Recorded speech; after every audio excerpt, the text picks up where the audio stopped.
Good morning friends, मेरा नाम है रोहित बालियान और आप सभी यूट्यूबर्स का हमारे चैनल ऑनलाइन शिक्षण में आपका स्वागत है। जैसे कि अंजलि मैम ने आपको बताया ही होगा कि अब जो इंग्लिश की क्लास है वो होने जा रही है। मैं आज के बाद आपको इंग्लिश के सभी टॉपिक्स, इसमें ग्रामेटिकल पोर्शन जो आएगा वो भी कंप्लीट कराएंगे, साथ में जो थ्योरेटिकल एस्पेक्ट्स के जो टॉपिक्स होते हैं वो भी हम कवर कराएंगे। और जो आपका एग्ज़ाम है ये 26, 27 एंड 28 इसको होने जा रहा है। तो आपका जो एग्ज़ाम है ये 7th एग्ज़ाम होता है बीटीसी में इंग्लिश का, तो ये 28 को एग्ज़ाम होगा।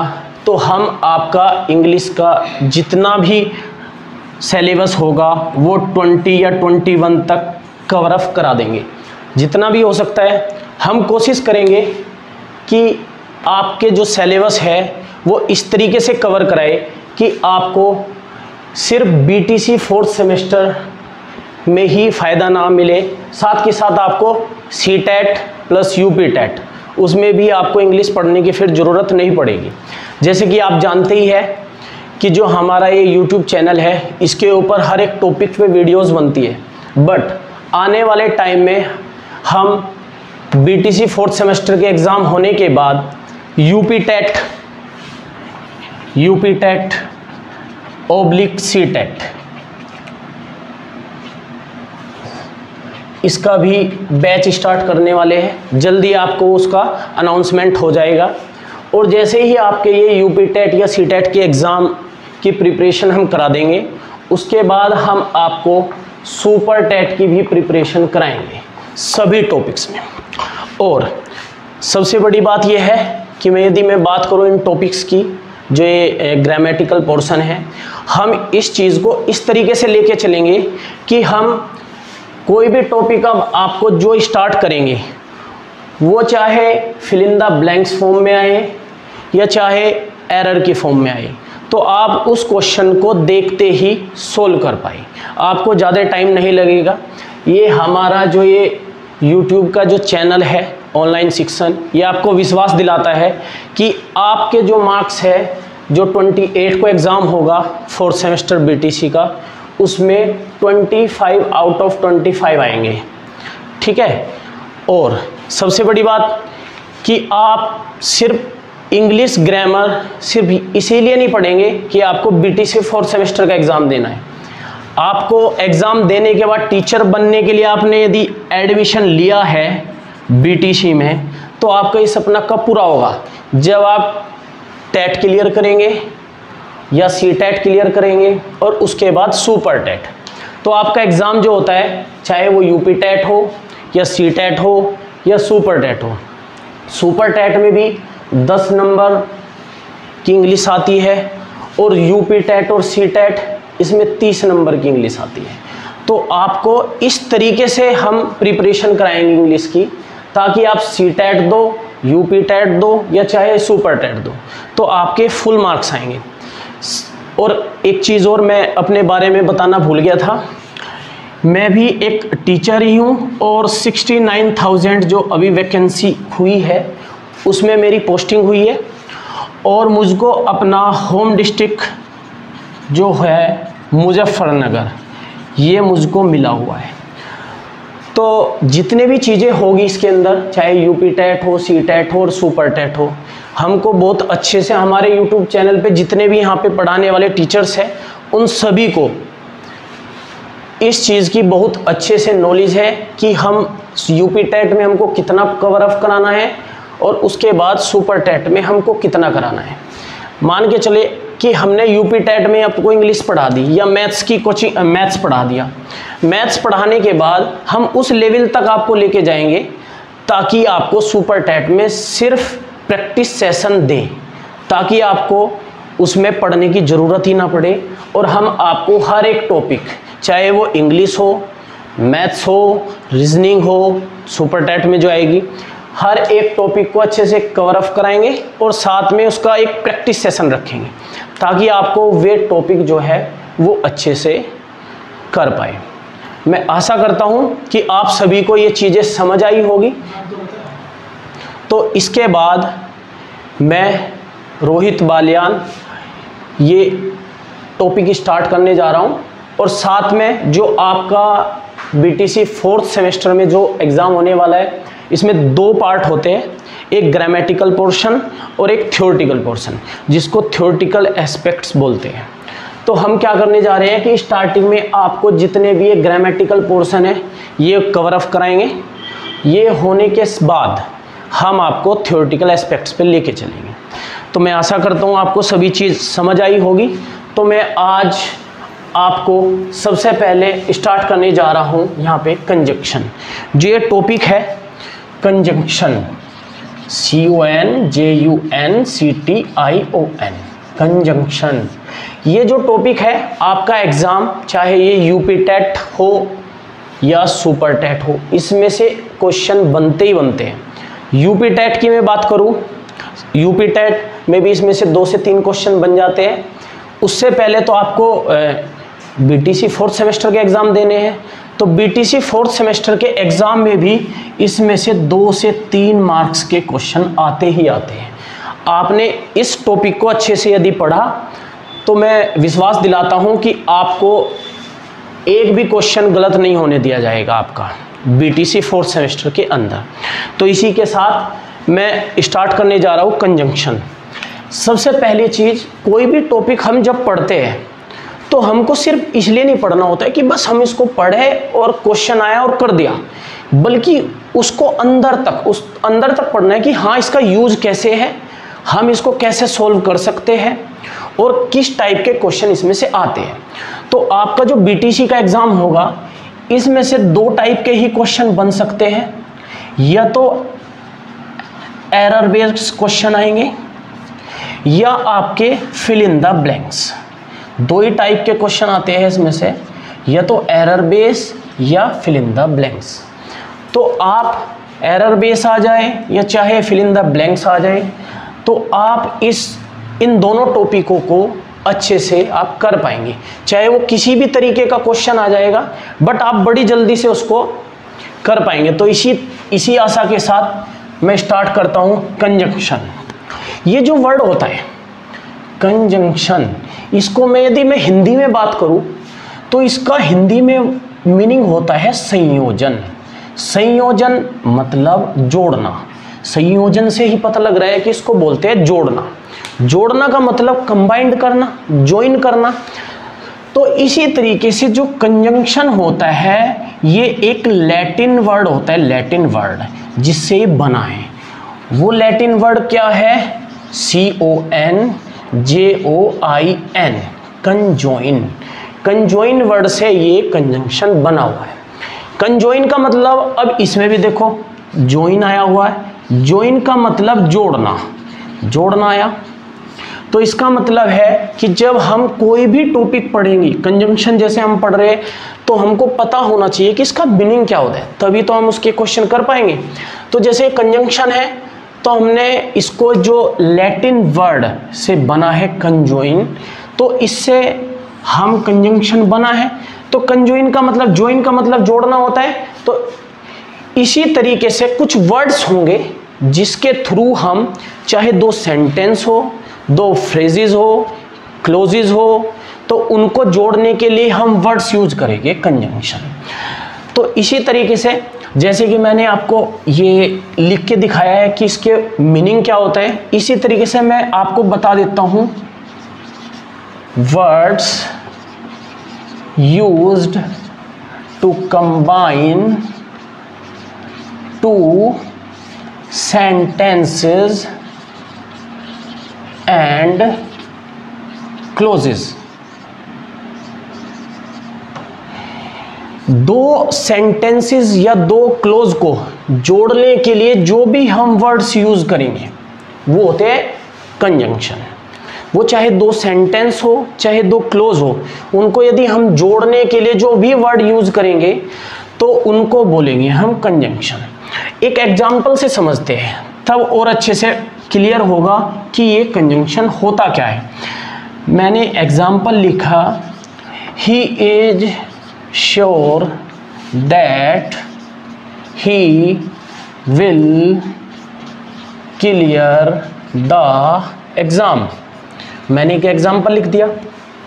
एग्जाम्पल क्या लिखा कि ही मतलब वह, आपको पता ही होगा जो ये ही होता है ये किसी मेल के लिए यूज करते हैं और फीमेल के लिए हम सी यूज करते हैं।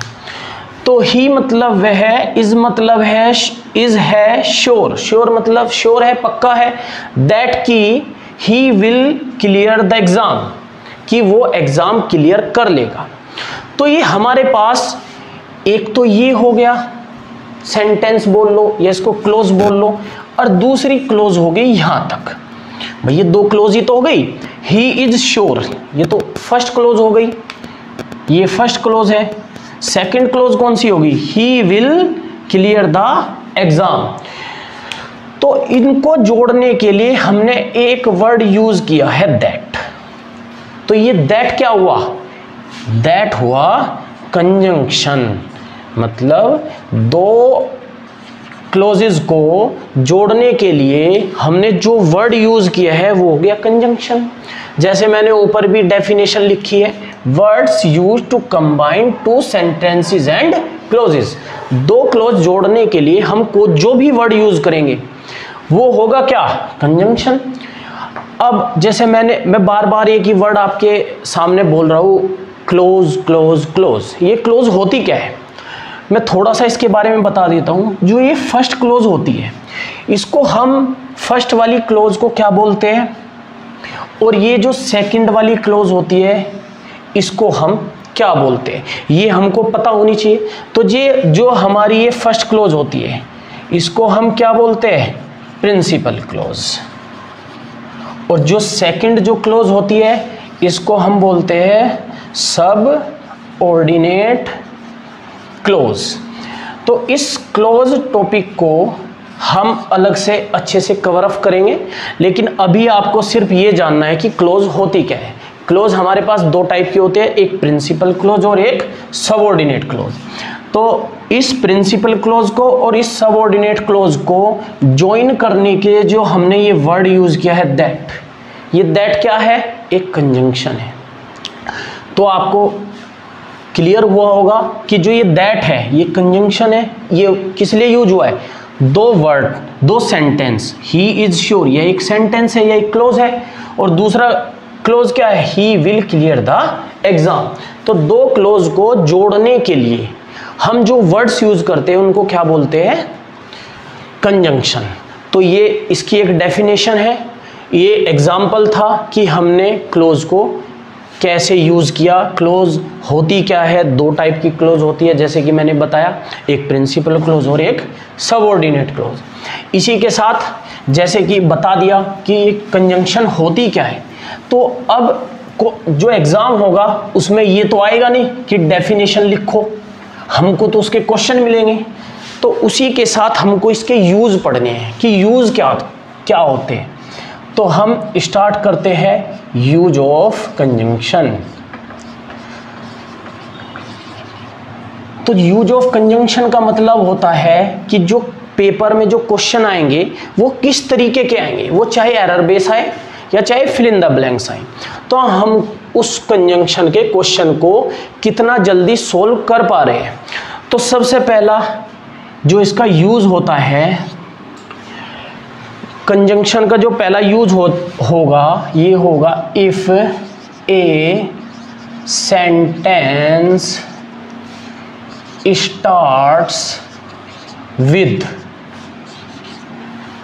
कंजंक्शन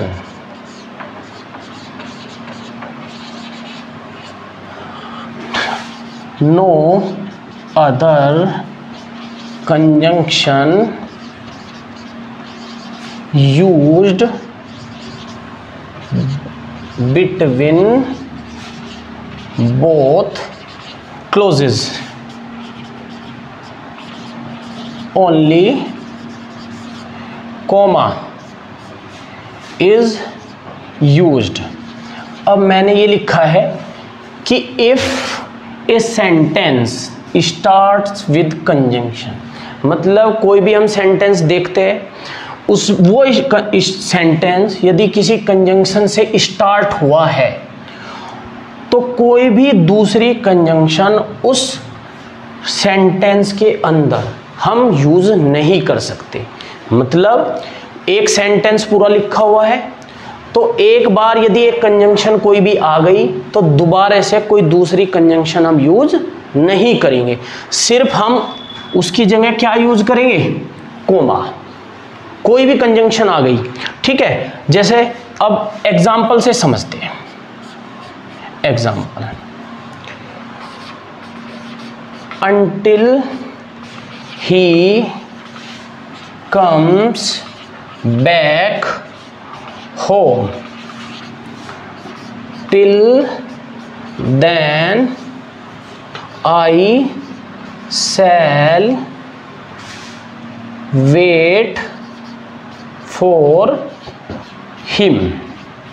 मतलब क्या हुआ सेंटेंस का, until मतलब जब तक, ही मतलब वह, कम्स वापिस नहीं आ जाता, बैक वापिस, होम मतलब घर, जब तक वह घर वापिस नहीं आ जाता, टिल देन तब तक, आई शैल वेट फॉर हिम मतलब मैं उसके लिए इंतजार करूंगा।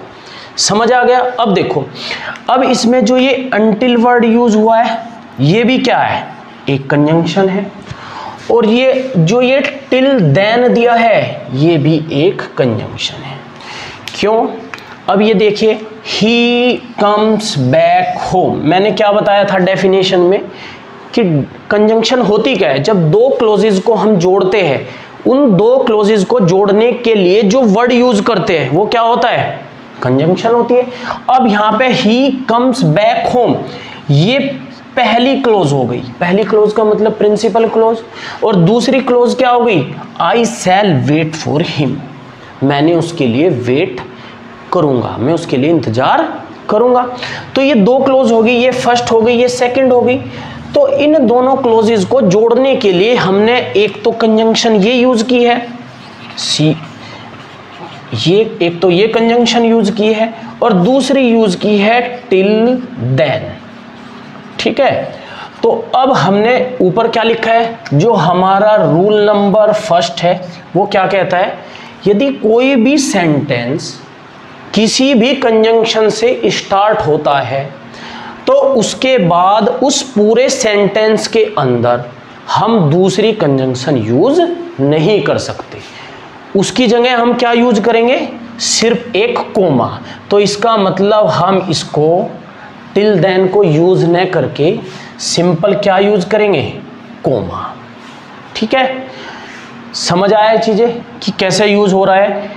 इसके जो रूल्स जितने भी आगे आप पढ़ते जाओगे तो आपको समझ आता रहेगा कि कैसे हमको सोल्व करना है, कैसे क्वेश्चन आएंगे। और जो प्रीवियस ईयर क्वेश्चन पेपर है बीटीसी के, जब आप उसमें देखोगे तो आपको और बेटर समझ आएगा कि हाँ क्वेश्चन किस तरीके के आते हैं। तो उसी तरीके से जैसे मैंने ये एग्जाम्पल लिखा है, until he comes back till then I shall wait for him.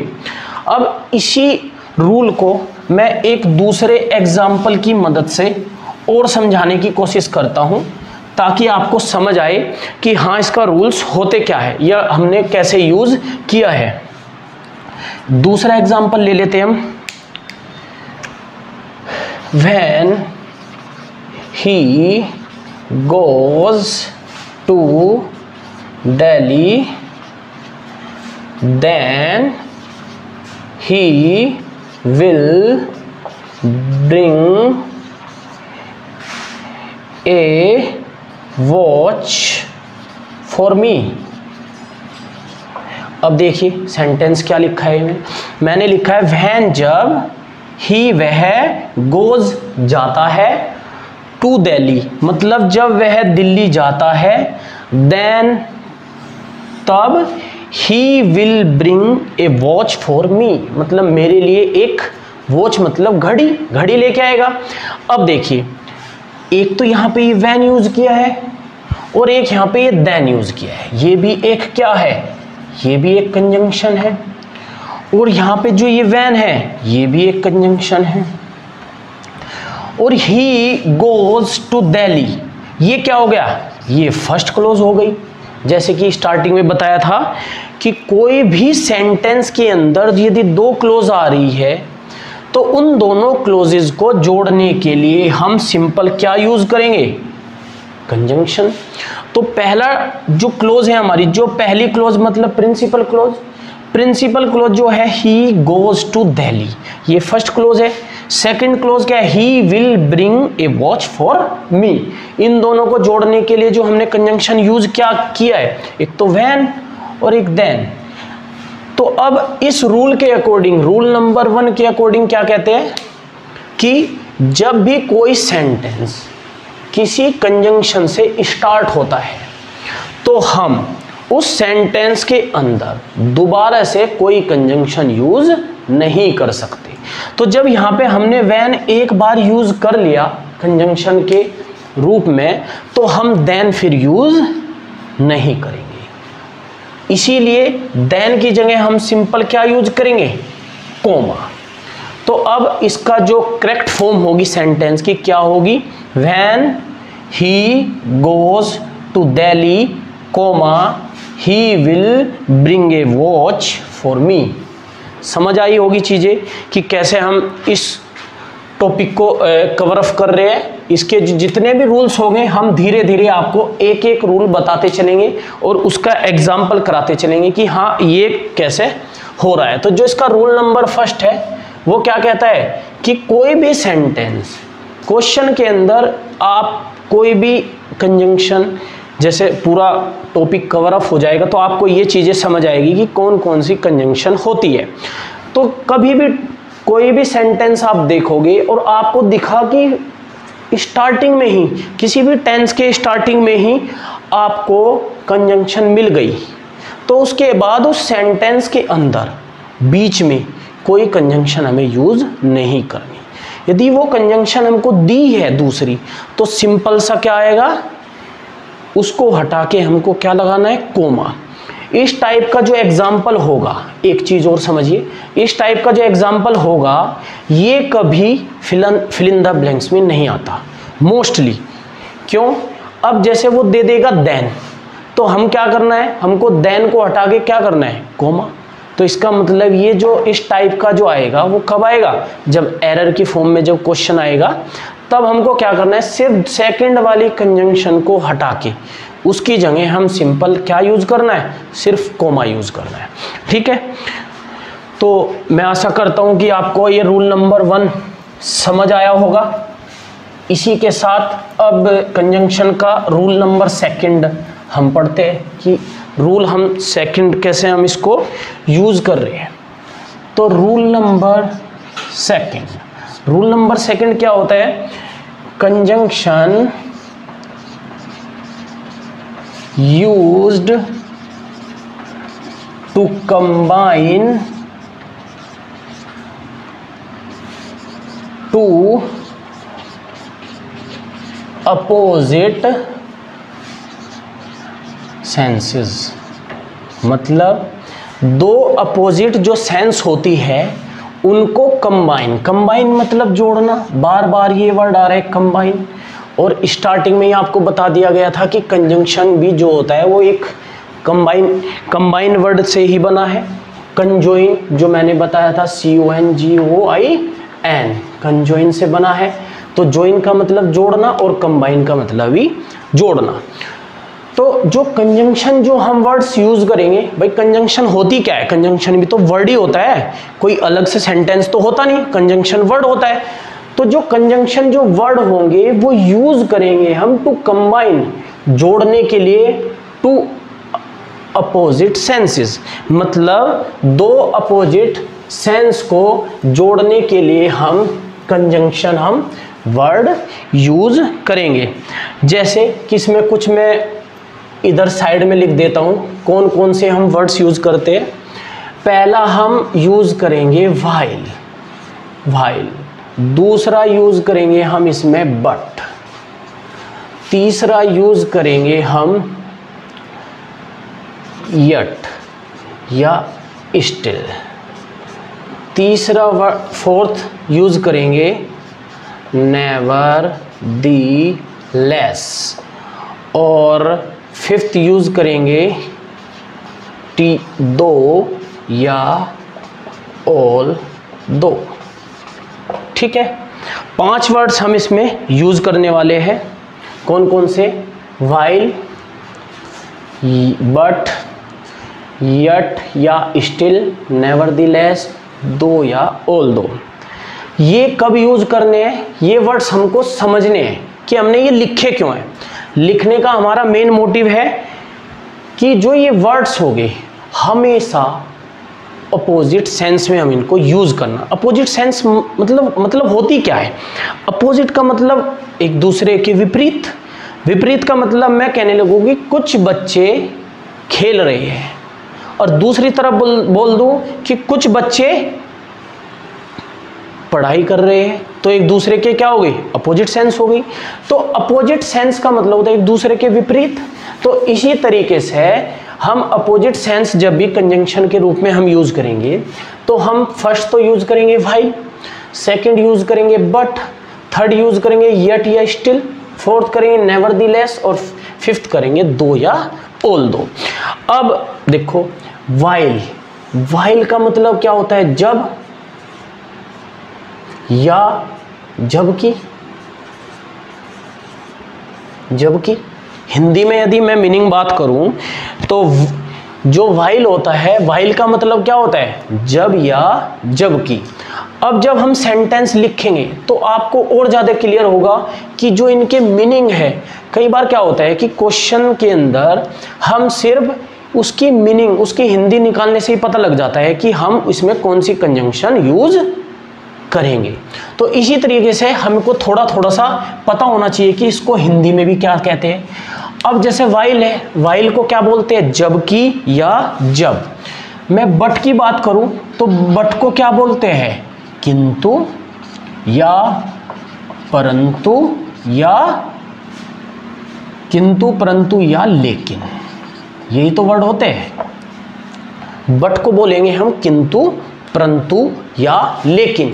कहीं भी ये वर्ड्स दिखे किंतु परंतु या लेकिन इस टाइप का, जब हम मीनिंग निकालेंगे सेंटेंस का तो उस फॉर्मेट में क्या करेंगे?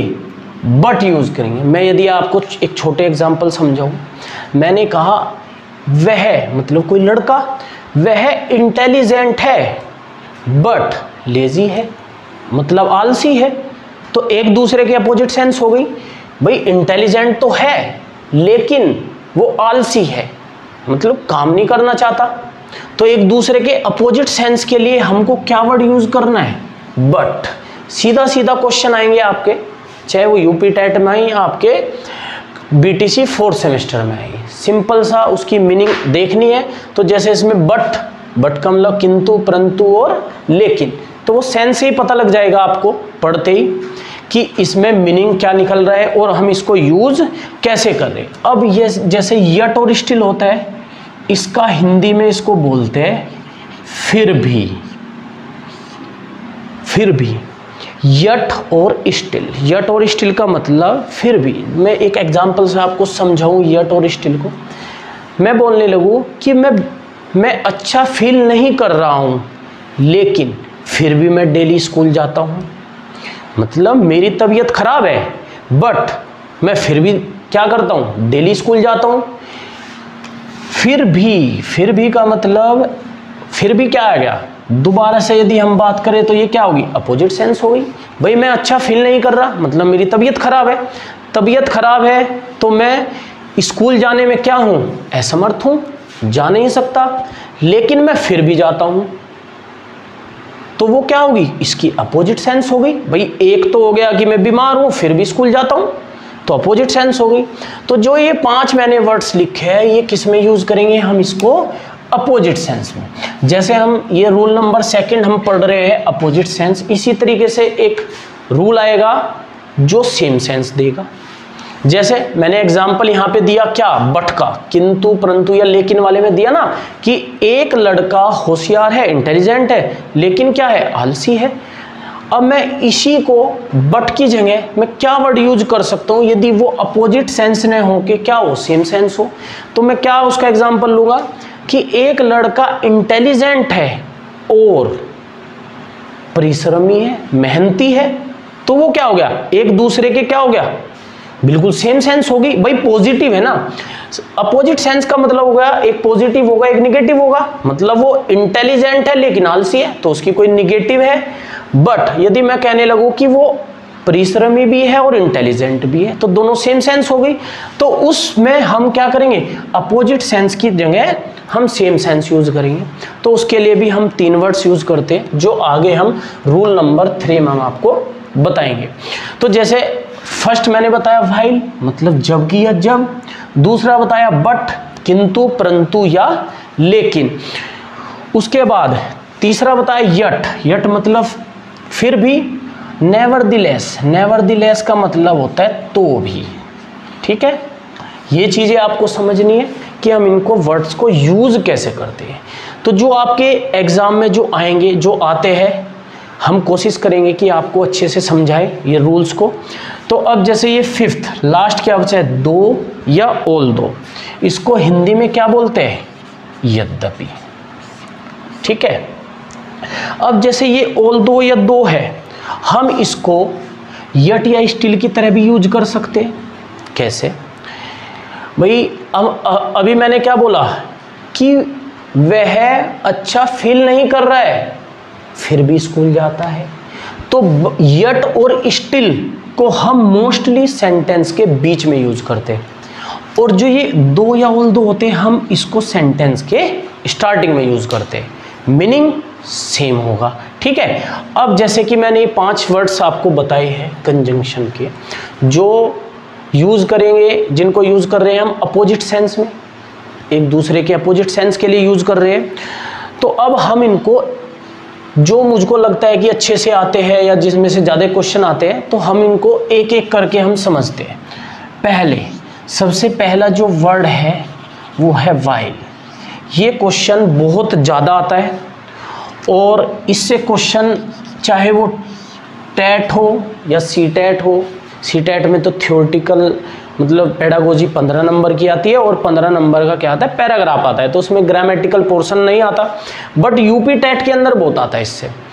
तो जैसे मैं वाइल की मैं बात करूं तो सबसे पहले वाइल के 2 मीनिंग होते हैं, एक तो होता है जब, मैंने वहाँ पे भी लिखा है वाइल मतलब जब या जबकि। तो वाइल के 2 मीनिंग, जो फर्स्ट है जब और दूसरा मीनिंग है जबकि। तो जब का मतलब क्या हुआ, जब कोई कंडीशन लगी होगी, कंडीशन मतलब शर्त एक तरह से, जब कोई शर्त दी होगी या शर्त होगी तब हम यूज करेंगे वाइल को जब के फॉर्म में। लेकिन इसका मीनिंग जब वाइल जब मीनिंग देगा जब की, तो ये यूज करेंगे हम अपोजिट सेंस में, अपोजिट सेंस में। अब देखिए मैंने बताया आपको, लेकिन ये क्लियर कब होगा, जब हम इसके एग्जाम्पल समझेंगे। अभी तक तो सिंपल चीज बताइए कि वाइल जो वर्ड होता है ये 2 मीनिंग देता है, एक तो जब और एक जब की। जब कोई कंडीशन दी होगी, कोई हमें शर्त दी होगी या टाइम दिया होगा, एक तरह से टाइम, भाई टाइम बाउंड ही तो होता है, टाइम बाउंड होता है जब या जिस समय। एक तरह से यदि मैं बात करूं तो इसे हम जिस समय भी बोल सकते हैं, जिस समय। ठीक है, जब या जिस समय। जिस समय यदि कोई, जब वाइल को जब भी हम जिस समय के फॉर्म में लेते हैं, मतलब समय के टाइम के फॉर्म में लेंगे, तो वो सिर्फ क्या होगा, वाइल यूज करेंगे। लेकिन जब हम इसको जबकि की फॉर्म में यूज करेंगे तो वो क्या होगी, उसकी अपोजिट सेंस होगी। हम इसको मैं इसके 2 एग्जाम्पल लिखता हूं ताकि आपको अच्छे से समझ आए कि इसको हम कंडीशन या शर्त या समय की फॉर्म में कब यूज कर रहे हैं और अपोजिट सेंस में कब यूज कर रहे हैं। मान लो मैं लिखता हूं while he was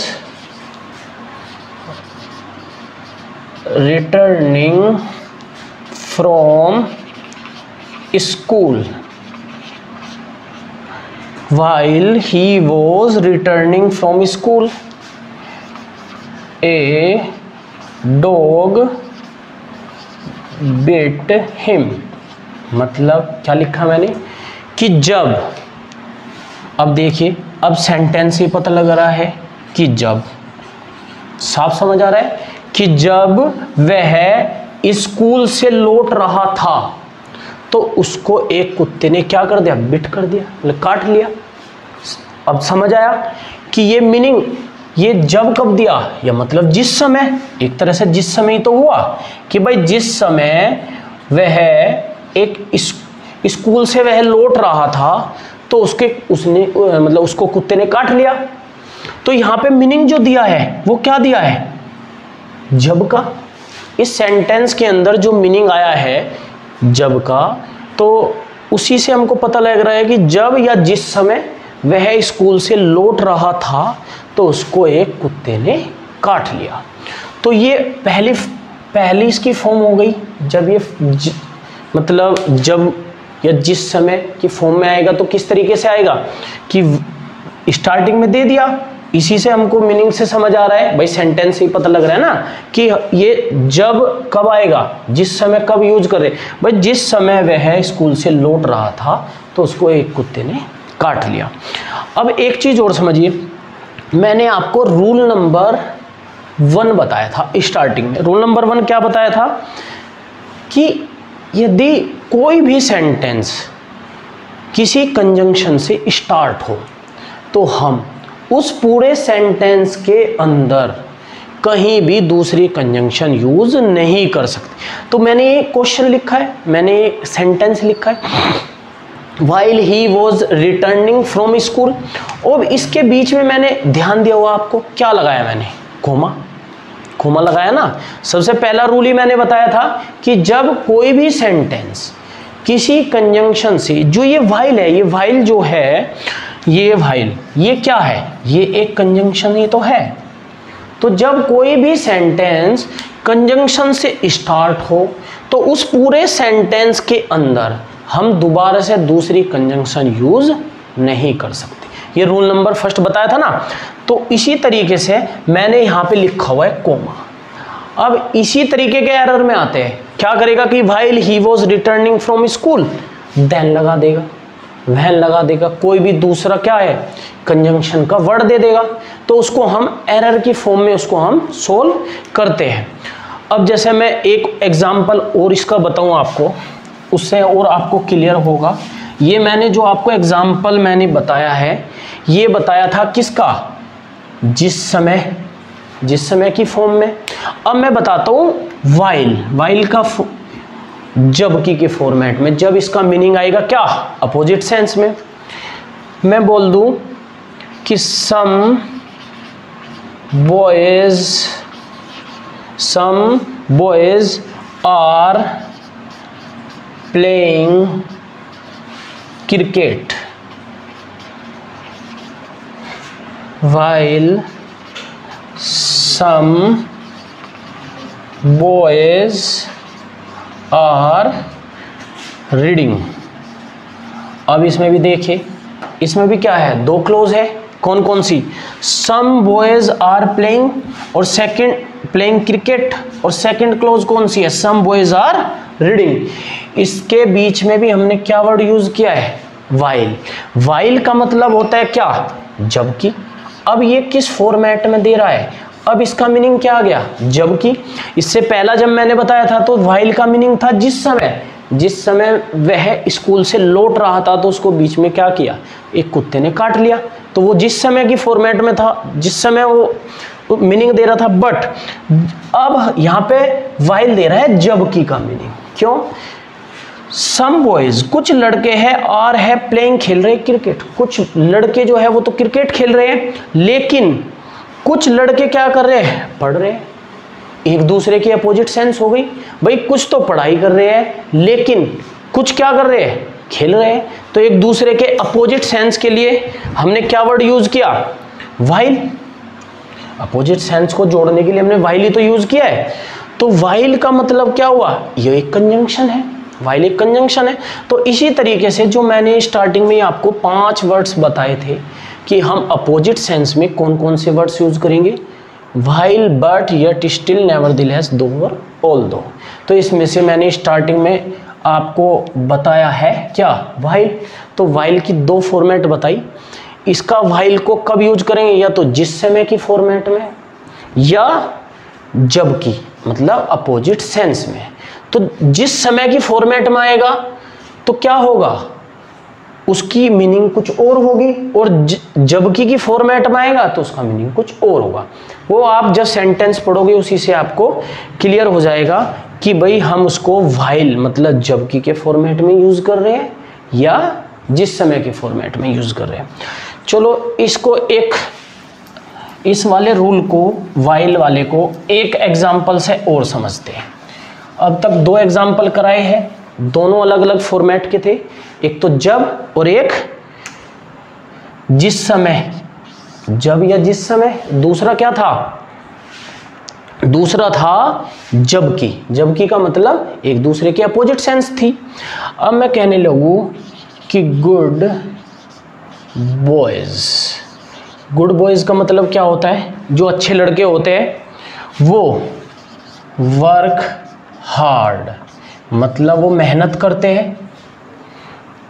व्हाइल, जबकि जो बैड बॉयज होते हैं, जो बैड बॉयज होते हैं वो क्या करते हैं, while away their time on gossiping. Gossiping. अब मैंने सेंटेंस क्या लिखा है कि गुड बॉयज, जो अच्छे लड़के होते हैं वो क्या करते हैं, वर्क हार्ड, वो मेहनत करते हैं। लेकिन जो बैड बॉयज होते हैं, व्हाइल अवे, इसमें दो वर्ड्स आए हैं, एक तो मैंने लिखा है व्हाइल अवे और दूसरा लिखा है गॉसिपिंग। पहली चीज़ तो हमको ये पता होनी चाहिए कि ये वर्ड होते क्या है। तो इनका मीनिंग बताने से पहले मैं आपको बताता हूँ कि यहाँ पे ये व्हाइल यूज़ किया है, बीच में व्हाइल यूज करा है। तो व्हाइल यहाँ पे जो यूज हुआ है वो क्या है, एक कंजंक्शन है। कंजंक्शन से पहले ये वाला पोर्शन जो है ये है फर्स्ट। फर्स्ट है, फर्स्ट मतलब पहली क्लोज है, और बैड बॉयज से लेके लास्ट तक, गॉसिपिंग तक, ये क्या है, ये सेकंड क्लोज है। पहली क्लोज क्या हो गई, गुड बॉयज वर्क हार्ड, बीच में आ गया क्या, व्हाइल। व्हाइल मतलब कंजंक्शन। और सेकंड क्लोज क्या होगी, bad boys while away their time on gossiping. तो सबसे पहले हमने एक ही चीज़ में बार बार रिपीट कर रहा हूं कि जब भी दो क्लोजेस को जोड़ने के लिए हम वर्ड यूज करते हैं उसको क्या बोलते हैं, कंजंक्शन। वो कंजंक्शन क्या है, यही तो है, व्हाइल। तो इसी तरीके से हमने इस सेंटेंस के अंदर भी व्हाइल को यूज करा एज ए कंजंक्शन। सबसे पहली चीज व्हाइल अवे, मैंने ये वर्ड लिखा है व्हाइल अवे। व्हाइल अवे का मतलब होता है वेस्ट। वेस्ट का मतलब अपना टाइम खराब करना।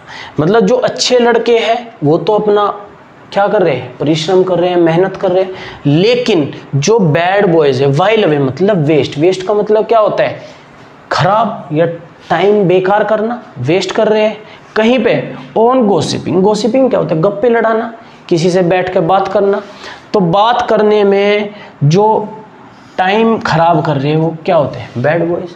तो इसी तरीके से हमने व्हाइल के दो फॉर्मेट देखे। पहला क्या था, व्हाइल जब मीनिंग देगा जब या जिस समय, दूसरा देगा अपोजिट सेंस में। तो जब या जिस समय के लिए इस पहले सेंटेंस को पढ़ो, पढ़ने के बाद ये देखो कि हाँ इसका मीनिंग जब आ रहा है, जिस समय, या जब क्या आ रहा है। जब क्या आएगा तो सीधी सी बात है वो क्या होगा, अपोजिट सेंस होगी। तो जो हमने पहले वाला पढ़ा है, इसका पहला वर्ड जो पढ़ा है व्हाइल, तो मैं आशा करता हूँ ये आपको समझ आया होगा कि हम इसको यूज कैसे कर रहे हैं। अब इसके जो मुझको लगता है कि अच्छे से जो क्वेश्चन आते हैं उसको कर लेने चाहिए। अब देखिए मैंने पहला यूज़ किया है व्हाइल, अब मैं दूसरा बताता हूँ बट। बट का मतलब क्या होता है, मैंने वहाँ पे भी लिखा था किंतु, परंतु या लेकिन। बट मतलब किंतु, परंतु या लेकिन। इसका हिंदी में मीनिंग वहाँ पे लिखा हुआ है किंतु, परंतु या लेकिन, उधर भी लिखा हुआ है। अब देखिए, मैंने बीच में आपको एक क्या बताया था, एक टेंस बताया था एक एग्जाम्पल के फॉर्म में, उसी को दोबारा से रिपीट कर देता हूँ कि ही इज इंटेलिजेंट, फिर क्या लगा दिया, फुल स्टॉप, फुल स्टॉप लगा दिया। दोबारा से क्या लिखा, ही इज लेजी। मैंने बताया था ना आपको कि ही वह, इज है, इंटेलिजेंट का मतलब क्या, इंटेलिजेंट मतलब, इंटेलिजेंट क्या होता है, बुद्धिमान। तो जो ये लड़का है ये क्या है, बुद्धिमान है, लेकिन ही इज लेजी, लेकिन वह क्या है, आलसी है। मैंने आपको बीच में बताया था ना एग्जाम्पल के रूप में, बट के लिए, बट, किंतु, परंतु या लेकिन के लिए बताया था एग्जाम्पल, उसी फॉर्मेट में मैंने एग्जाम्पल लिखा है उसी तरीके से। ही इज इंटेलिजेंट, वह बुद्धिमान है, और ही इज लेजी मतलब वह क्या है, आलसी है। तो इसी फॉर्मेट में अब ये देखिए, ये यहाँ पे भी ही आ गया इसके लिए और यहाँ पे भी ही आ गया, तो दो बार सब्जेक्ट हम यूज कर रहे हैं। तो इसीलिए हमको क्या करना है, ये सब्जेक्ट हुई, ये क्या हुई, मेन वर्ब। भाई फॉर्मेट क्या होता है, फॉर्मेट होता है subject plus main verb plus object, यही तो फॉर्मेट होता है किसी भी सेंटेंस का। तो ये क्या है, सब्जेक्ट, ये होगी इसकी मेन वर्ब, ये, और इसी तरीके से सब्जेक्ट प्लस मेन वर्ब, ये दो बार रिपीट हो रखा है, ही इज इंटेलिजेंट और ही इज लेजी। अब इन्हें हटाने के लिए, इन दोनों वर्ड्स को हटाने के बाद, और इसको हम क्या करेंगे, जो फुल स्टॉप है इसको भी हटाएंगे, तो ये एक दूसरे की अपोजिट सेंस होगी। एक तरफ तो वो इंटेलिजेंट है, बुद्धिमान है, लेकिन दूसरी तरफ क्या है, वो आलसी है। तो इसको हटाने के बाद ये सेंटेंस करेक्ट फॉर्म में क्या आएगा, ही इज इंटेलिजेंट बट लेजी। समझ आया ये? अब ये देखिए आ गया, बट आ गया, बट हमने यहां कैसे यूज करा, एज ए कंजंक्शन। ही मतलब है, इस मतलब है इंटेलिजेंट, बुद्धिमान, लेकिन क्या है, आलसी है। तो इसी फॉर्मेट में हमने, इसी सेंटेंस में हमने क्या किया, कंजंक्शन यूज कर दी। और कंजंक्शन क्या होगी, बट, और कैसे मीनिंग दिया उसने, अपोजिट सेंस। मैं बार बार रिपीट कर रहा हूं, अपोजिट सेंस और सेम सेंस, अपोजिट सेंस और सेम सेंस। तो अपोजिट सेंस में हमने जो ये वर्ड्स लिखे हैं, इसमें हमने पहला क्या पढ़ा, वाइल, और दूसरा पढ़ा बट, किंतु, परंतु और लेकिन। ठीक है, इसका मैंने, ये एग्जाम्पल नंबर 1 था, ही is intelligent, he is lazy. तो इसको हटा के हमने क्या करा, बीच में बट लगा दिया। इस टाइप का जो क्वेश्चन है, ये वाला क्वेश्चन आपके एग्जाम में किस तरीके से आ सकता है, फिल इन द ब्लैंक्स में भी आ सकता है। क्या लिखेगा, ही इज इंटेलिजेंट, इसको छोड़ देगा, इसको बीच में छोड़ देगा, बाद में लिख देगा लेजी, और उसके बाद में आपको 4 वर्ड दे देगा, बट, अदरवाइज, तीसरा, देन, कुछ भी दे सकता है, 4 वर्ड्स कुछ भी दे सकता है। लेकिन हमको क्या देखना है, वो जो इसका मीनिंग है वो कौन सा सूट कर रहा है। अब एक दूसरे के अपोजिट सेंस है, एक तरफ तो वो इंटेलिजेंट है, लेकिन दूसरी तरफ वो क्या है, आलसी है। हमको देखना है ना कि अपोजिट सेंस है या सेम सेंस है। तो इसीलिए अपोजिट सेंस में दूसरे वाला हमने जो पढ़ा है बट का मतलब हो गया किंतु, परंतु और लेकिन, और इसका पहला एग्जाम्पल हो गया ये। अब इसी को एक दूसरे एग्जाम्पल से और समझने की कोशिश करते हैं कि ये बट का फॉर्मेट या बट का रूल हम कैसे यूज करते हैं। दूसरा एक और पढ़ लेते हैं हम, ही वेंट टू दिल्ली, वह दिल्ली गया, but could not visit red fort, red fort का मतलब लाल किला। मतलब ही वह वेंट मतलब गया टू दिल्ली, वह दिल्ली गया, दिल्ली गया, लेकिन वह लाल किला नहीं देख सका, विजिट नहीं कर पाया। अब ये देखिए, बार बार कोई भी सेंटेंस लिखते हैं हम तो मैं क्या लिखता हूँ, ही वेंट टू दिल्ली, ये इसकी फर्स्ट क्लोज। फर्स्ट क्लोज का मतलब कौन सी, फर्स्ट क्लोज को बार बार बोल रहा हूँ मैं, प्रिंसिपल क्लोज। और दूसरी क्लोज कहाँ से आ गई, could not visit the red fort, तो ये क्या आ गई, विजिट द रेड फोर्ट। दूसरी क्या आ गई, ये सबऑर्डिनेट क्लोज आ गई। तो प्रिंसिपल क्लोज और सबऑर्डिनेट क्लोज को जोड़ने के लिए जो हमने वर्ड यूज किया है वो क्या यूज किया है, बट ही तो वर्ड यूज किया है। तो ये अब बट जो है हमने एज ए कंजंक्शन यूज किया है, और कंजंक्शन में भी कैसे, अपोजिट सेंस में। जब अपोजिट सेंस होगी तो हम कौन सा वर्ड यूज करेंगे, बट। ठीक है, अब इसी तरीके से अब हम और एग्जाम्पल देख लेते हैं, और एग्जाम्पल हम किसके देखेंगे, इनमें से देख लेते हैं कोई से का।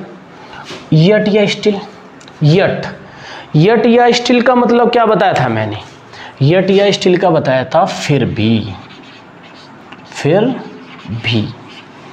ठीक है, बट तो हो ही गया। अब यट या स्टिल चल रहा है, तो यट का यट और स्टिल का मतलब होता है फिर भी। अब इसके एग्जाम्पल देख लेते हैं, इसको एग्जाम्पल से समझते हैं, यट को या स्टिल को, कि हम इसको यूज कैसे कर सकते हैं। ही इज नॉट वेल, मैंने पहले भी एग्जाम्पल के रूप में आपको बताया था, ही इज नॉट वेल यट। अब मतलब ही मतलब वह है, इज मतलब है, नॉट मतलब नहीं, वेल मतलब अच्छा। यट फिर भी, he goes to school every day, every day. कैसे लिखा मैंने, ही मतलब वह है, इज मतलब है, नोट नहीं, वेल वह अच्छा नहीं है, फिर भी मैंने लिखा ना यहाँ पे, यट और स्टिल का मीनिंग क्या लिखा मैंने यहाँ, फिर भी लिखा है, फिर भी। तो इसी तरीके से ही मतलब है, इज मतलब है, नोट मतलब नहीं, वेल मतलब अच्छा, यट फिर भी। ही गोज वह जाता है, टू स्कूल एवरी डे। अब ये कौन सी होगी, ये सेकंड क्लोज, और ये यहाँ तक फर्स्ट क्लोज, प्रिंसिपल क्लोज और सेकंड सबऑर्डिनेट क्लोज। इन दोनों को जोड़ने के लिए बीच में हमने वर्ड यूज करा है कंजंक्शन, और कंजंक्शन वर्ड यूज करा है, और किस फॉर्मेट में यूज किया है, अपोजिट सेंस में। ठीक है, मैं आशा करता हूँ कि ये समझ में आया होगा कि कैसे हम यूज़ कर रहे हैं अपोजिट सेंस। बार बार वर्ड यूज़ आ रहा है कि अपोजिट सेंस, तो कोई भी सेंटेंस आएगा उसको हम देख के पता लगा सकते हैं कि ये कौन सी इसमें कंजंक्शन यूज़ कर रहे हैं। अब देखिए, जैसे मैंने ये लिखा है, he is not well yet he goes to school every day. अब इसी एग्जाम्पल से मैं आपको ऑल्दो और दो ये बता देता हूँ। ऑल्दो और दो, इसका मैंने हिंदी में मीनिंग क्या बताया था आपको, मैंने बताया था इसका यद्यपि। एक तरह से ये भी फिर भी है। तो मैं यदि मैं बात करूं तो इसको हम कैसे यूज करेंगे, although he is not well comma he goes to school every day, every day। अब ये देखिए, यही सेंटेंस है, यहाँ पे तो मैंने क्या यूज किया, यट, और यहाँ पे क्या वर्ड यूज किया है, ऑल्दो। ऑल्दो भी क्या है, ऑल्दो भी तो एक कंजंक्शन है, ऑल्दो भी कंजंक्शन है। ही इज नॉट वेल, ये क्या होगी इसकी, ये इसकी फर्स्ट क्लोज, और he goes to school every day, ये कौन सी क्लोज होगी, ये इसकी सेकंड क्लोज। बार बार एक ही चीज़ रिपीट हो रही है कि फर्स्ट क्लोज और सेकंड क्लोज, मतलब प्रिंसिपल क्लोज और subordinate close.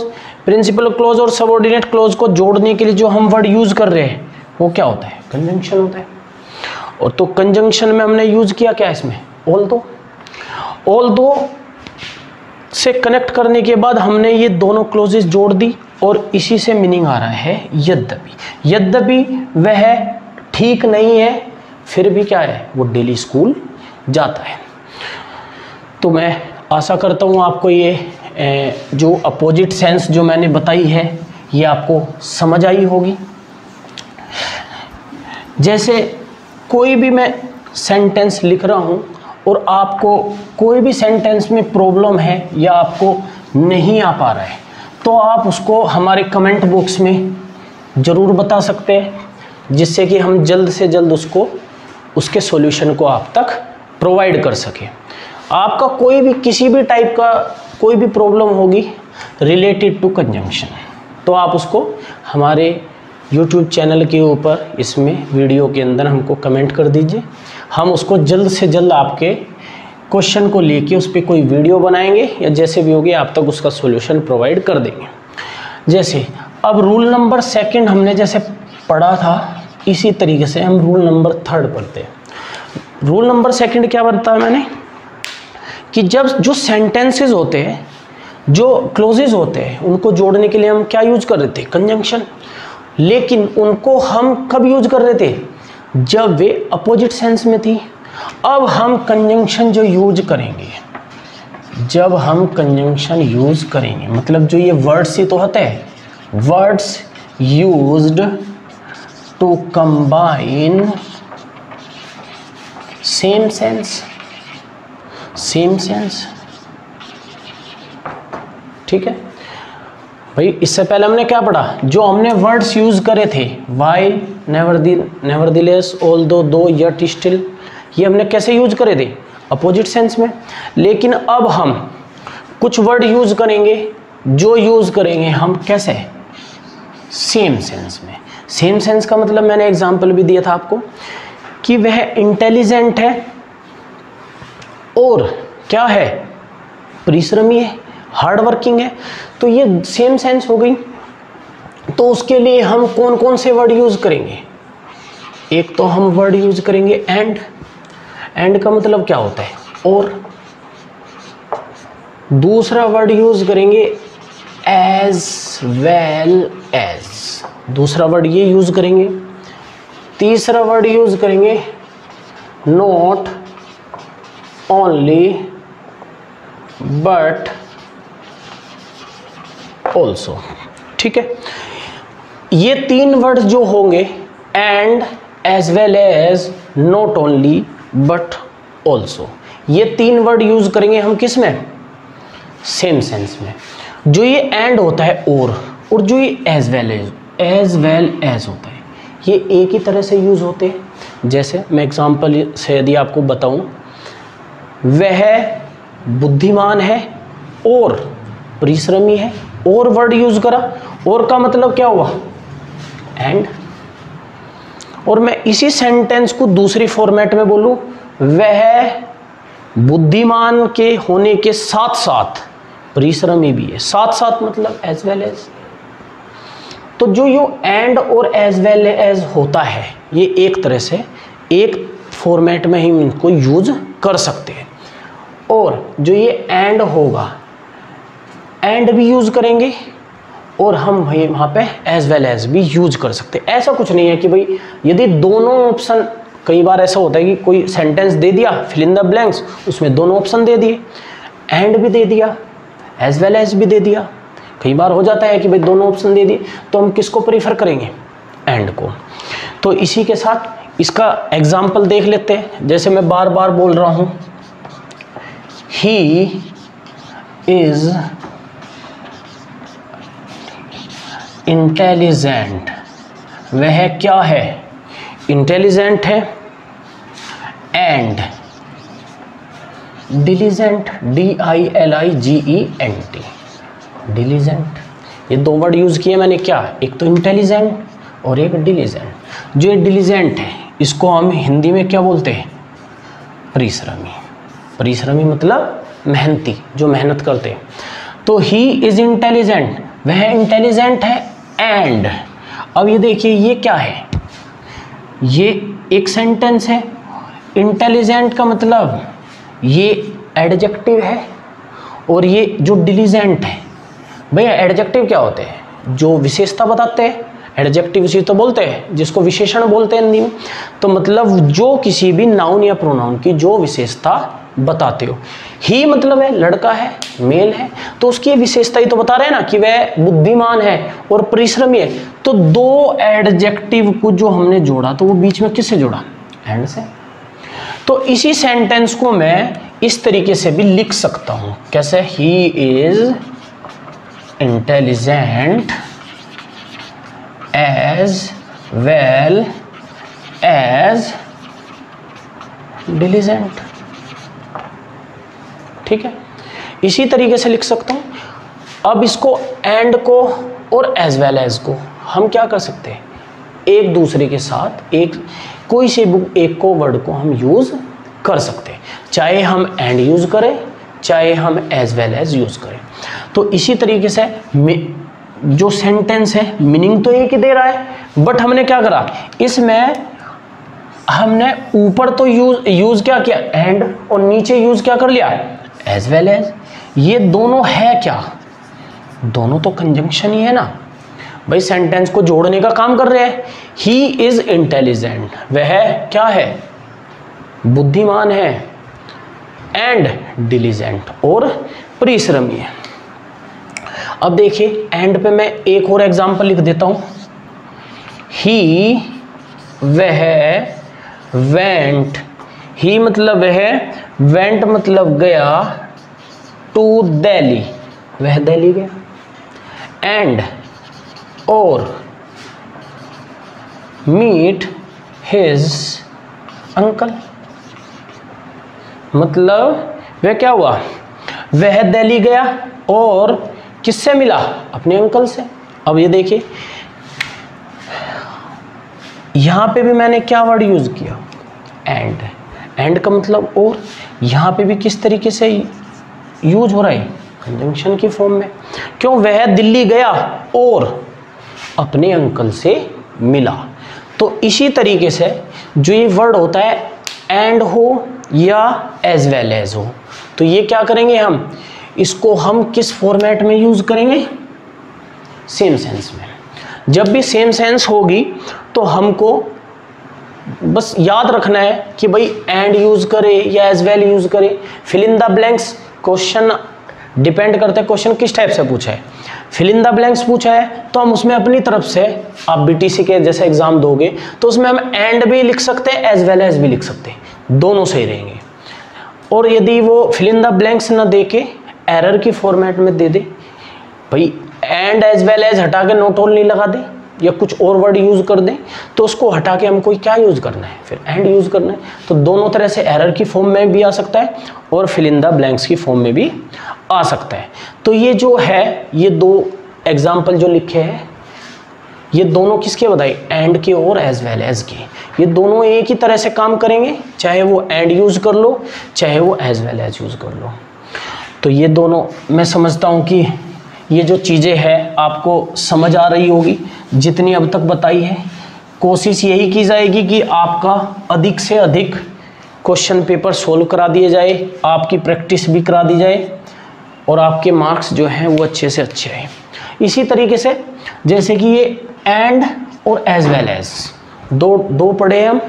Third, not only but also पढ़ते हैं कि नॉट ओनली बट ऑल्सो कैसे यूज करते हैं, द टीचर। अब जैसे नॉट ओनली बट ऑल्सो है, ये भी मैंने किस में लिखा है, ये भी सेम सेंस में लिखा है। सेम सेंस का मतलब एक जैसी जो जब सेंस यूज करेंगे तो हम क्या यूज करेंगे, वहां पे इनमें से कोई सा भी एंड भी यूज कर सकते, एज वेल एज भी यूज कर सकते और नॉट ओनली बट ऑल्सो भी यूज कर सकते हैं। The teacher not only beat the student, but also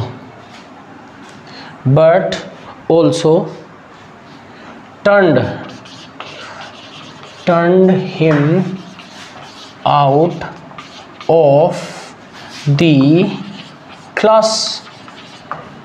अब ये देखिए मैंने यहाँ पे क्या वर्ड यूज़ किया है, यहाँ पे तो ये किया है नॉट ओनली, और बट ऑल्सो यहाँ पे यूज़ किया है। ये क्या है, कंजंक्शन है, सेम सेंस में यूज़ किया हुआ है।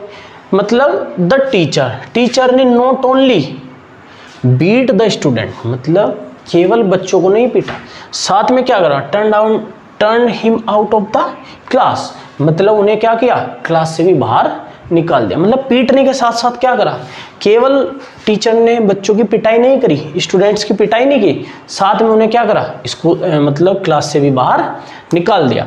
तो ये जो नॉट ओनली बट आल्सो है, एज ए कंजंक्शन यूज हुआ है यहाँ पे। तो हमको देखना है कि हम इस कंजंक्शन को जैसे हम यूज़ कर रहे हैं, चाहे वो एंड हो, एज वेल एज हो, या नॉट ओनली बट आल्सो, वो डिपेंड करता है कि उसकी मीनिंग क्या निकल रहा है, या सेंटेंस के अंदर हम उसको देखते ही पता लगा लेंगे कि हाँ ये चीज़ है। अब जैसे ये नॉट ओनली है, हमको पता है कि भाई टीचर ने बच्चों को केवल पीटा नहीं, साथ में उनको क्या करा, इस क्लास से भी बाहर निकाल दिया। मतलब दो काम हुए एक साथ, मतलब पिटाई भी करी है और साथ में क्या करा है, उनको मतलब क्लास टीचर ने स्टूडेंट्स को क्लास से भी बाहर निकाल दिया। ठीक है, आशा करते हैं कि अब तक यहाँ पे जो ये हमने रूल नंबर 3 आपको बताया है, ये चीज़ समझ आ गई होगी। अब कुछ टॉपिक्स ऐसे होते हैं, कुछ सेंटेंस ऐसे होते हैं जो डायरेक्ट किस पे डिपेंड करता है, पेयरिंग पे। मैं आपको कुछ पेयरिंग बता देता हूँ। पेयरिंग मतलब जोड़े। इस टाइप के जो पेयरिंग होगी, इसमें क्या होगा कि आपको direct fill in the blanks दिया रहेगा, आपको पूरा क्वेश्चन पढ़ने की ज़रूरत नहीं है, पूरा सेंटेंस पढ़ने की ज़रूरत नहीं है। सिंपल आपको इसमें से एक वर्ड देखना है और हमको याद रखना है कि हाँ इस वर्ड के साथ हम दूसरा वर्ड यूज़ कर रहे हैं। तो डायरेक्ट जो दूसरा वर्ड होगा उसको हमको कहीं में देखना, ऑप्शन में देखना है और तुरंत क्या कर देना है, टिक कर देना है। तो मैं आपको कुछ पेयरिंग बता देता हूँ। पहली जो पेयरिंग आएगी इसमें, पहली आएगी आइदर।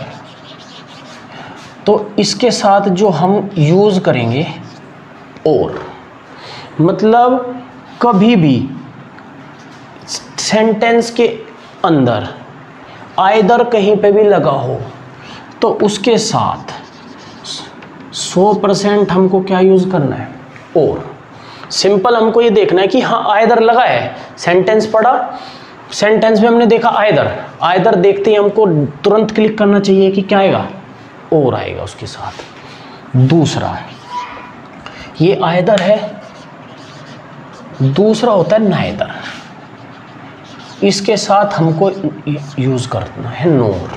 मतलब सेंटेंस के अंदर नाइदर यदि दिया हो तो उसके साथ, अब जैसे ऑप्शन में यदि देगा तो एक तरफ तो नाइदर दे देगा और खाली स्थान में नोर हमको भरना होगा फिल इन द ब्लैंक्स में, और आगे सेंटेंस दे देगा। और ऑप्शन में क्या करेगा, वहाँ पे और भी दिया होगा और नोर भी दिया होगा, दोनों हमको कंजंक्शन दी होगी। लेकिन हमको याद ये रखना है कि आइदर के साथ और नाइदर के साथ नोर।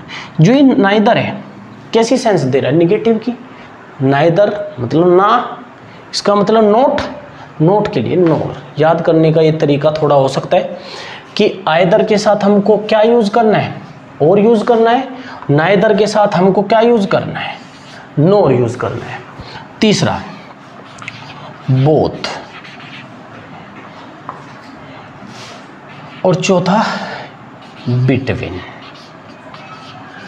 ठीक है, अब ये देखिए मैंने डॉट के क्यों लगाई, क्यों इनके साथ हमको सेम वर्ड यूज़ करने होते हैं। बोथ के साथ भी हम एंड यूज़ करेंगे और बिटवीन के साथ भी हम एंड यूज़ करेंगे। ठीक है, कहीं पे भी हमको बोथ दिखेगा तो उसके साथ हमको एंड यूज़ करना है, या बिटवीन दिखेगा तो हमको उसके साथ क्या करेंगे, एंड यूज करना है। एक चीज और समझनी है, जो ये मैंने लिखा है बोथ, बोथ के साथ मैंने क्या यूज किया, एंड।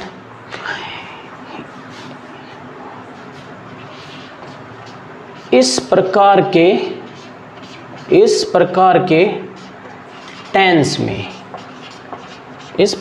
टेंस में कभी भी नोट नहीं आता। मतलब जब भी हम किसी भी सेंटेंस के अंदर बोथ लगा होगा तो उसके साथ इसकी पेयरिंग एंड है, मतलब बोथ के साथ हम एंड यूज करेंगे। कभी भी उस सेंटेंस के अंदर जहाँ पे भी बोथ हम यूज करेंगे उसके साथ कभी भी हमें नोट देखने को नहीं मिलेगा। मैंने ये क्यों बताया, कई बार ऐसा होता है कि ये एरर में दे दिया तो बोथ के साथ नोट लगा देंगे, तो वो क्या होगा, वो गलत होगा। तो इसलिए जो ये पेयरिंग जो चल रही है आपको बताई जा रही है कि पेयरिंग आइदर के साथ और, नाइदर के साथ नोर, बोथ के साथ एंड, बिटवीन के साथ एंड। तो ये जो पेयरिंग है ये हमको फिल इन द ब्लैंक्स की फॉर्म में यदि आता है, क्वेश्चन हमारे पास फिल इन द ब्लैंक्स की फॉर्म में आता है, तो हमारे माइंड में तुरंत क्लिक करनी चाहिए कि भाई आइदर के साथ तो और आएगा, या नाइदर के साथ क्या आएगा, नोर आएगा। इसी तरीके से ये 4 हो गए। पांचवा होता है वेदर। ठीक है, पांचवा क्या होता है, वेदर। वेदर के साथ भी हम क्या यूज करते हैं, और यूज करते हैं। पांचवा। छठा 6 में हम ले सकते हैं नो सूनर। यदि ये आ गया तो हम इसकी जगह क्या यूज, इसके साथ क्या पेयरिंग में यूज करेंगे, देन। तो कहीं भी फिल इन द ब्लैंक्स में हम आपको स्टार्टिंग में सेंटेंस के अंदर नो सूनर दिखे तो बस डायरेक्ट उसके ऑप्शन में जहां पे भी आपको क्या दिखेगा, देन, वही उसका क्या होगा, आंसर होगा। तो जो ये पेयरिंग है ये बहुत हेल्पफुल हो जाती है आपको बताने के लिए कि हाँ इसको आइदर के साथ हम कैसे और यूज कर रहे हैं, नाइदर के साथ नोर हम कब यूज कर रहे हैं। तो ये कितने बताई, 6, 7। एक वर्ड यूज करते हैं हम हार्डली या स्कार्सली, ये भी बहुत आता है। ये जो है हार्डली और स्कार्सली, ये बीटीसी का यदि आप प्रीवियस ईयर क्वेश्चन पेपर देखोगे उसमें जरूर मिलेगा ये हार्डली और स्कार्सली। इसके साथ हम क्या यूज करेंगे, व्हेन। ठीक है, मान लो क्वेश्चन के अंदर सेंटेंस के अंदर कहीं पे भी हार्डली या स्कार्सली लगा है तो उसके साथ हमें क्या वर्ड यूज करना है, व्हेन यूज करना है। देखते ही एक और कहीं पे भी सो दैट दिखे, क्या दिखे, सो, कहीं पे भी हमको वर्ड दिखे सो तो हम इसके साथ क्या यूज कर सकते हैं, दैट, सो दैट। और आपको पता भी होगा जो ये सो दैट होता है इसका हिंदी में मीनिंग क्या होता है, ताकि, ताकि बोलते हैं हम इसको। ठीक है, तो सो के साथ दैट, और एक लास्ट वर्ड या लास्ट पेयरिंग और लिख देता हूँ, सच। क्या, सच। तो सच के साथ भी हमको क्या यूज करना है, दैट। ठीक है, अब जैसे ये मैंने बताया कि ये जो पेयरिंग जो चल रही है, अब यहां तक आपको दिखाई दे रहा होगा 8 तक कि सो के साथ हम क्या यूज कर रहे हैं, दैट। इसी तरीके से मैं यदि एक और की बात करूं तो सच, तो सच के साथ भी हमको क्या वर्ड यूज करना है, दैट। ठीक है, तो ये जो पेयरिंग है ये पेयरिंग हमको इस तरीके से यूज करनी है कि हमें सेंटेंस के अंदर फिल इन द ब्लैंक्स दिए होंगे और साथ में इनमें से कोई सा एक वर्ड आएगा, जो लेफ्ट साइड लिखे हुए इनमें से कोई भी एक वर्ड आएगा और जो राइट साइड लिखे हुए इसमें से हमको उनको फिल करना होता है। तो डायरेक्ट आइदर के साथ हमको क्या लगाना है, और लगाना है, नाइदर के साथ हमको नोर लगाना है, बोथ के साथ हमको एंड लगाना है, बिटवीन के साथ भी एंड लगाना है, वेदर के साथ और लगाना है, नो सूनर बोथ आते हैं, नो सूनर और हार्डली स्कार्सली। मोस्टली जो क्वेश्चन यदि पेयरिंग की यदि मैं बात करूं तो आपको आइदर नाइदर, नो सूनर और हार्डली स्कार्सली इन्हीं में से देखने को मिलेगा। इसके अलावा आपको इसमें से मोस्टली ऐसा नहीं होता कि भाई आएंगे नहीं, आ सकते हैं, बट 70 to 80% जो है वो किस में से देखने को मिलेंगे, आइदर नाइदर, नो सूनर और हार्डली और स्कार्सली। एक मिनट रोकिए। ठीक है, तो अब ये जो 9th पेयरिंग मैंने बताई है आपको, सच दैट, तो ये जो नो की नो जो पेयरिंग मैंने बता दी आपको, इसमें आपके फिल इन द ब्लैंक्स वाले क्वेश्चन आएंगे।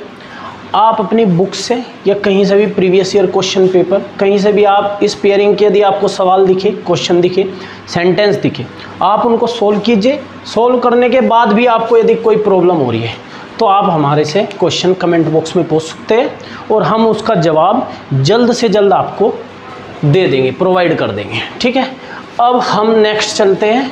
थोड़ा और जो 2-3 हमारे पास और कंजंक्शन है जो हम यूज़ करते हैं बहुत ज़्यादा, जिसके क्वेश्चन भी बहुत ज़्यादा आते हैं, तो उसी के साथ एक वर्ड, एक कंजंक्शन होती है सो दैट। मैंने अभी भी लिखी थी, पहले भी सो दैट, थोड़ी देर पहले लिखी थी सो दैट। तो सो दैट का जो मैंने हिंदी में अर्थ बताया था वो बताया था ताकि बताया था सो दैट का। तो सो दैट मतलब ताकि क्या हुआ, किसी तरीके से पर्पस, मतलब भाई किसी उद्देश्य के लिए, जब कुछ उद्देश्य होगा तभी तो वहाँ पे सो दैट हम यूज़ करेंगे। अब देखो, सबसे पहले हम इसका एक एग्जाम्पल लिखते हैं, तभी तो समझ में आएगा कि भाई सो दैट को हम कैसे यूज़ कर रहे हैं। वी आर मतलब वी आर स्टडिंग, हम पढ़ रहे हैं, हार्ड मतलब अच्छे से पढ़ रहे हैं, सो दैट ताकि, we may clear the exam. ठीक है, सेंटेंस मैंने क्या लिखा, we are studying hard so that we may clear the exam. भाई हमको अच्छे से पढ़ाई करनी चाहिए ताकि, भाई ताकि वर्ड यूज़ करा, भाई सो दैट यूज़ किया है, ये यहाँ पे वही वाली पहली, ये क्या है फर्स्ट क्लोज, और ये जो we may clear the exam ये क्या है सेकंड क्लोज। तो फर्स्ट क्लोज और सेकंड क्लोज को जोड़ने के लिए, कंबाइन करने के लिए हम वर्ड्स जो यूज़ करते हैं उनको क्या बोलते हैं, कंजंक्शन। तो सो दैट भी क्या हुआ, एक कंजंक्शन हुई, और सो दैट कंजंक्शन लगने के बाद ये वर्ड हो गया हम पढ़ाई करते हैं बहुत अच्छे से ताकि हम उस पेपर को या उस एग्ज़ाम को क्लियर कर सके। अब सो दैट की यदि मैं बात करूं, आपको एक छोटा सा रूल बता देता हूं। कई बार क्या होता है कि सो दैट के बेस पे एरर के क्वेश्चन आ जाते हैं। यदि आपको कहीं भी सो दैट दिखे तो उसके साथ मोस्टली हम मे या माइट वर्ड यूज़ करेंगे। मतलब जैसे मैंने यहाँ पे भी लिखा है we are studying hard so that, इसके बाद मैंने लिखा है ना वी में लिखा है, तो कहीं पे भी आपको सो दैट या ताकि दिखेगा तो उसके साथ हमको क्या यूज़ करना है, मे। एरर में कई बार क्या होता है कि मे की जगह या माइट की जगह कुड, इसको मोडाल्स बोलते हैं, can, could, shall, should, may, might, ought to, ये क्या होते हैं मोडाल्स होते हैं। तो जो ये मोडाल्स होते हैं इनका मीनिंग क्या होता है, कैन मतलब सकना, एक कर सकते हैं, वी कैन डू इट, हम इसे कर सकते हैं। तो जो ये मोडाल्स है, कभी भी आपको सेंटेंस के अंदर कहीं पे भी सो दैट दिखे तो उसके साथ जो मोडाल यूज़ होगा वो क्या यूज़ होगा, मे या माइट। इसके अलावा कोई सा भी मोडाल यूज़ नहीं होगा। जो ये कंजंक्शन मैंने लिखी है लेस्ट, लेस्ट का मतलब क्या बोलना है मैंने, कहीं ऐसा ना हो। तो कहीं भी सेंटेंस के अंदर हमको लेस्ट दिखे, LEST लेस्ट, तो उस टेंस में कभी भी हमको नोट नहीं दिखेगा। यदि नोट दिखा है तो इसका मतलब क्वेश्चन या सेंटेंस क्या है, एरर की फॉर्मेट में आएगा। तो हमको उस एरर की फॉर्मेट में उसको नोट को क्या करना है, हटाना है। यदि एरर की फॉर्म में आ गया लेस्ट, तो इसका मतलब उसमें से हमको नोट को हटाना है। एरर की फॉर्मेट में ना आया तो उसके बाद हमें क्या होगा, लेस्ट के साथ शुड का प्रयोग करना है। ठीक है, अब इसे एग्जाम्पल से समझते हैं। भाई समझ तो तभी आएगा ना जब हम एग्जाम्पल देखेंगे। Do not play in the dust मतलब लेस्ट, मतलब क्या होगा, do not play in the dust lest you may not fall in मतलब बीमार। क्या लिखा मैंने, do not play in the dust, मतलब डस्ट का मतलब क्या होता है, धूल मिट्टी, मतलब धूल मिट्टी में नहीं खेलना, नहीं तो यू मे नॉट फेल, तुम क्या होगे, बीमार पड़ जाओगे। पहली चीज, अब मैंने ऊपर दो रूल लिखे इसके, रूल नंबर 1 और रूल नंबर 2। रूल नंबर 1 क्या लिखा है कि जो भी सेंटेंस लेस्ट आएगा जिस सेंटेंस के अंदर, उसमें हमको एक तो ये नोट यूज नहीं करना, नोट नहीं आएगा। यदि एरर की फॉर्मेट में आएगा तो क्या आएगा, नोट दिया रहेगा, तो हमको इसको नोट को हटाना है। दूसरा, जब हमको ये लेस्ट दे दिया तो हमको ये में नहीं लगाना, क्या लगाना है, शुड, हमको क्या लगाना है, शुड। तो जो आपके क्वेश्चन आएंगे वो डायरेक्ट इसी बेस पे आएंगे कि आपको ये वर्ड देखने को मिलेगा लेस्ट, LEST, लेस्ट देखने को मिलेगा। तुरंत हमको क्या करना है, ऑप्शन पे जाना है और ऑप्शन में देखेंगे कि कहीं पे शुड लिखा है, तो जहां पे भी शुड लिखा होगा वो ही उसका क्या होगा, आंसर होगा, सही। तो आज इस क्लास के अंदर हमने क्या सीखा, कंजंक्शन। कंजंक्शन के अंदर हमने काफ़ी रूल्स पढ़े। मैं थोड़ा ब्रीफली बता देता हूँ कि हमने आज पूरी क्लास के अंदर कंजंक्शन में क्या पढ़ा है।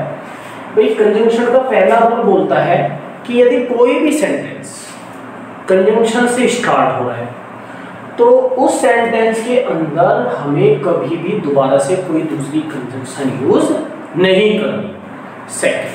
सेकंड रूल क्या बोलता है कि हमको कुछ अपोजिट सेंसेस मिलेगी, अपोजिट मतलब विपरीत। तो जब विपरीत सेंस मिलेगी तो उसके लिए मैंने वर्ड्स बताए थे, कौन कौन से, while, but, yet, still, nevertheless, दो और ऑल्दो। ये क्या बताइए, ये बताइए जब कभी भी हमको अपोजिट सेंस मिलेगी। उसके बाद हमको सेम सेंस पढ़ी है हमने, कौन से वाली, जैसे एंड, एज वेल एज और नॉट ओनली बट ऑल्सो। इनसे भी महत्वपूर्ण मैंने जो रूल नंबर 4 बताया, सबसे ज्यादा मोस्ट इंपोर्टेंट समझ लीजिए आप, पेयरिंग। आप पेयरिंग याद कर लीजिए तो आपका जो ये BTC का 4th सेमेस्टर का एग्जाम होने वाला है उसमें पक्का 1 से 2 क्वेश्चन जरूर मिलेंगे। कौन सा, पेयरिंग याद करके जरूर जाए। आप पेपर देने के लिए जा रहे हो तो पेयरिंग आपकी याद जरूर होनी चाहिए, क्योंकि क्वेश्चन देखते ही आपको 1 सेकंड नहीं लगेगी, तुरंत आंसर आपके पास अवेलेबल रहेगा। कौन सा, आइदर के साथ और, नाइदर के साथ नोर, नॉट ओनली के साथ बट ऑल्सो, वेदर के साथ भी और, एंड के साथ, सॉरी बोथ के साथ एंड, बिटवीन के साथ भी एंड, और 2 मोस्ट इंपोर्टेंट मैंने बताए थे, कौन कौन से, एक तो पहले बताया था नो सूनर, नो सूनर के साथ देन, और दूसरा बताया था हार्डली या स्कार्सली, उसके साथ क्या बताया था, व्हेन।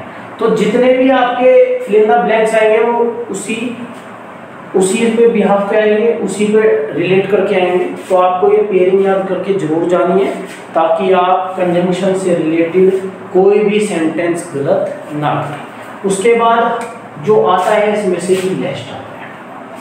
और एक मैंने बताया था और बताया था ना, जिसमें हमको या एक मीनिंग या दे रहा है और दूसरा क्या दे रहा है, वरना।